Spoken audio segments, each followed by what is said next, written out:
Story 1. Girlfriend's Public Criticism and My Response.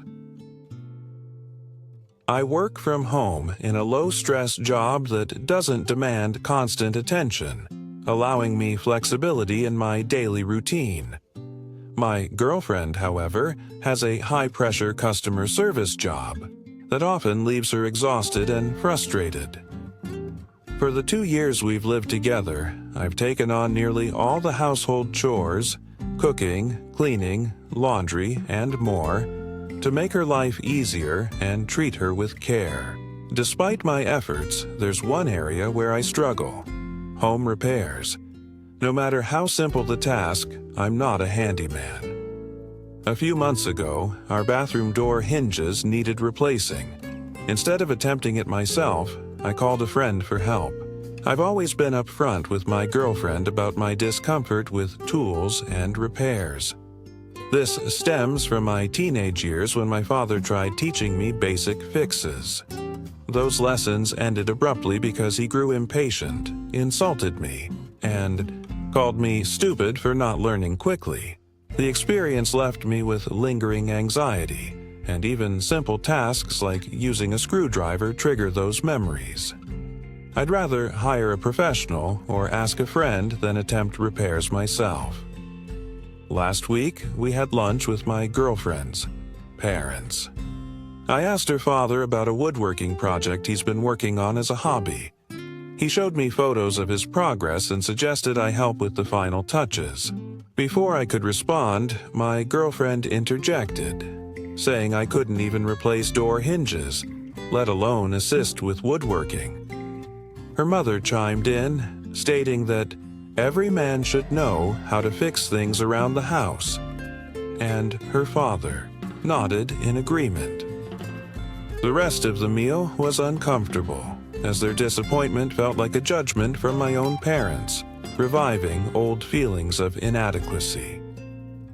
After we left, I told my girlfriend I was hurt by her parents' reaction. Instead of supporting me, she doubled down, saying they were right and that it was embarrassing. I needed help with something as trivial as hinges. I reminded her of my anxiety around tools and how I'd been honest about it from the start. Still, she dismissed my feelings, insisting I should overcome it. Frustrated, I decided to challenge her perspective. If her family's definition of being a man revolved around fixing things, then I'd adopt their logic elsewhere. I told her I'd stop cooking, cleaning, and doing laundry, tasks traditionally seen as women's work, to focus on becoming their version of a man. I'd only handle manly chores like taking out the trash and grocery shopping. Now, she's upset and exhausted, and I'm starting to feel guilty for my petty response. Was I wrong to push back like this? Community feedback, commenter 1. You're not the idiot, but your girlfriend's lack of support is a red flag. She belittled you in front of her parents and didn't defend you when they criticized you. If you stay with her, expect more of this. She's also not pulling her weight with chores despite you both working.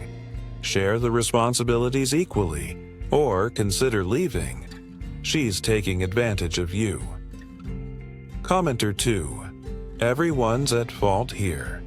Your girlfriend and her parents were wrong to mock you for not fitting outdated gender stereotypes, but your retaliation, stopping housework, was immature. If tools give you anxiety, that's valid, but you might benefit from therapy to work through it. Learn basic fixes for yourself, not to prove anything to them. Commenter 3. Your girlfriend's behavior is unacceptable. She should respect your boundaries and share chores fairly. If she thinks you're not man enough, she's buying into toxic stereotypes. Walk away if she won't change. This disrespect will only get worse. Story 2. Husband's control. Over my appearance, I'm 29, and my husband, 35, comes from a wealthy family with affluent friends. My background is more modest, rooted in a working-class family with fewer resources. Early in our relationship, my husband didn't comment on my appearance, but he'd buy me clothes and accessories he thought I'd love. The problem? They were never my style. Too flashy and expensive compared to my preference for simple, comfortable clothing. After we married, he sat me down and laid out rules.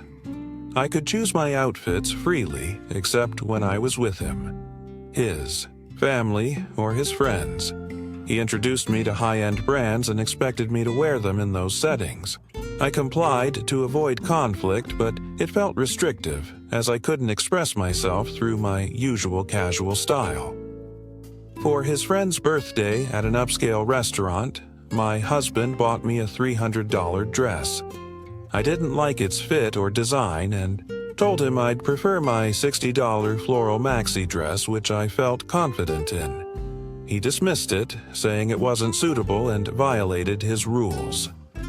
I stood my ground, saying I'd either wear my dress or skip the event. Reluctantly, he agreed, but he was visibly unhappy. At the restaurant, no one commented on my dress except one friend who complimented it. During dinner, my husband accidentally spilled wine on my chest and lap. He acted shocked, then pulled out the $300 dress from a bag, saying it was a lucky backup. I immediately suspected he'd done it on purpose to force me into his choice. He handed me the dress and told me to change, but instead of going to the restroom, I walked out, ordered an Uber, and headed home. Outside, we argued. I accused him of spilling the wine deliberately to control what I wore. He denied it, calling me embarrassing and saying I was overreacting. At home, he insisted I should have worn the dress to avoid a scene and accused me of humiliating him in front of his friends. He even brought up one friend, the one who complimented my dress, who's been overly flirty and makes me uncomfortable. I'd told my husband about this friend's behavior before, but he brushed it off, accusing me of fabricating issues to isolate him from his social circle. Was I wrong to walk out and call him out? Community feedback. Commenter 1. You're not the idiot. Your husband's behavior is controlling and manipulative. Spilling wine to force you into his dress is unhinged. His rules about your appearance are a major red flag. Get out now. This will only escalate. Commenter 2. Your husband wants to parade you as a trophy, not a partner. His friend's inappropriate behavior and your husband's refusal to address it are additional warnings. If your sister or best friend described this, would you tell them to stay? Leave while you can. Commenter 3.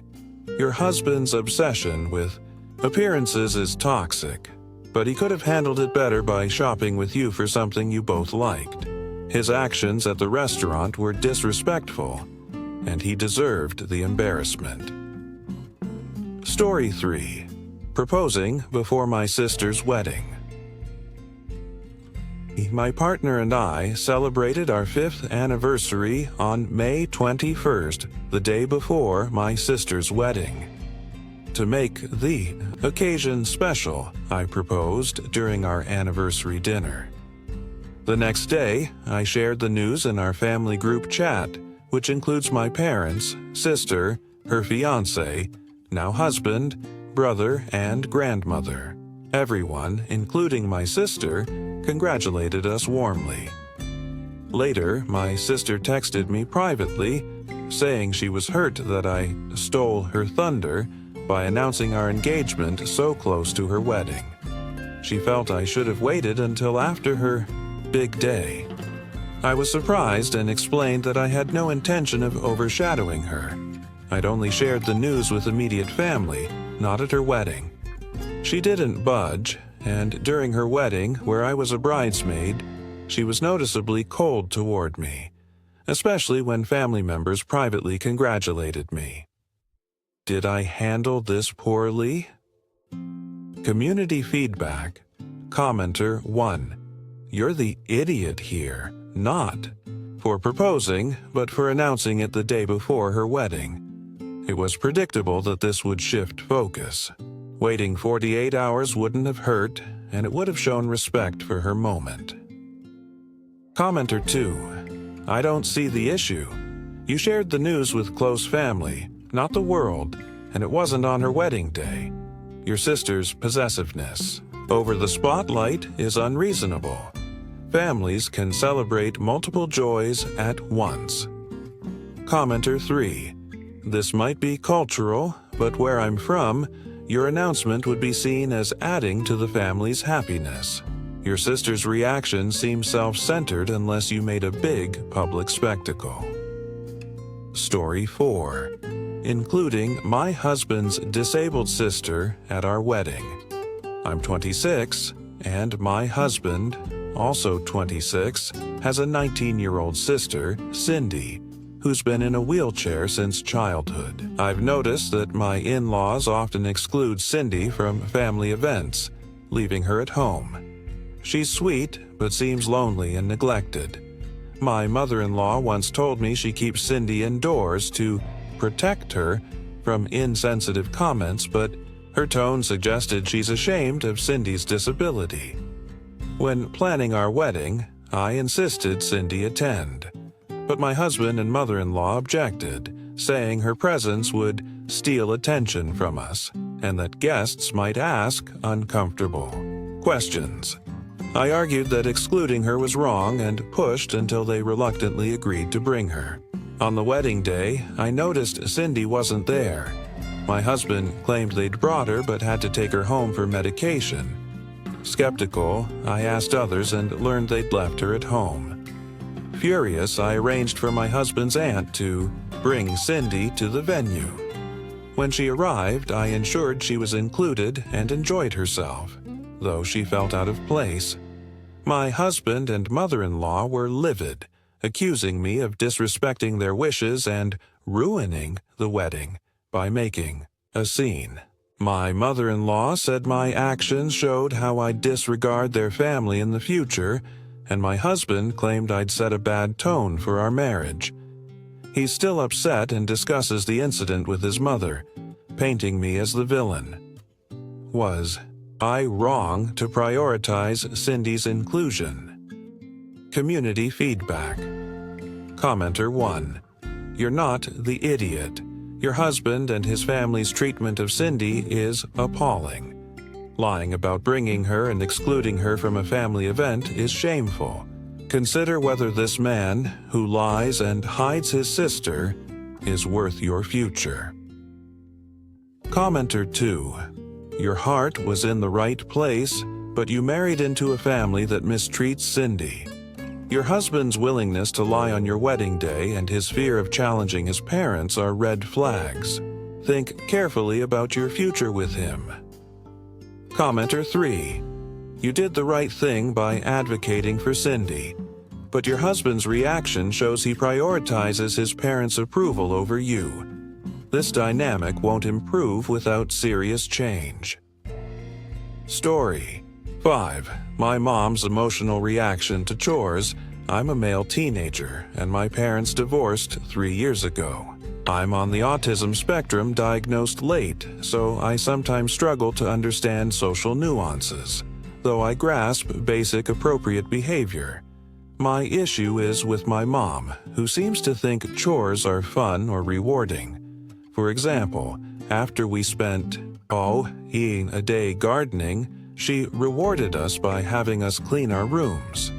My siblings and I go along with it because if she gets upset, she cries, and everything stops until we comfort her. Last Saturday, we helped with spring yard work, mowing, weeding, etc. I know it's necessary, but by dinner, I was tired, hot, and grumpy. My mom noticed and asked what was wrong, and I said I was just tired to avoid drama. The next day, I planned to see a movie with friends. When I told her, she said she thought I'd want to do more chores. I replied that I wanted to have fun instead. Her face fell, and she started crying. Instead of consoling her, I left to avoid the guilt trip. Since then, things have been tense. My siblings are annoyed because they had to deal with her emotions, and my mom's been short with me. Did I miss something? Community feedback. Commenter 1. You're not the idiot. Your mom's crying over small disagreements isn't normal and suggests she needs professional help, like therapy. Chores aren't fun for most people, and she shouldn't expect you to enjoy them.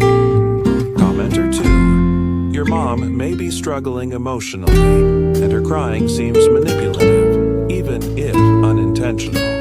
It's not your job to fix her feelings. Ignore the tears as best you can and talk to your dad or another adult for support. Commenter 3.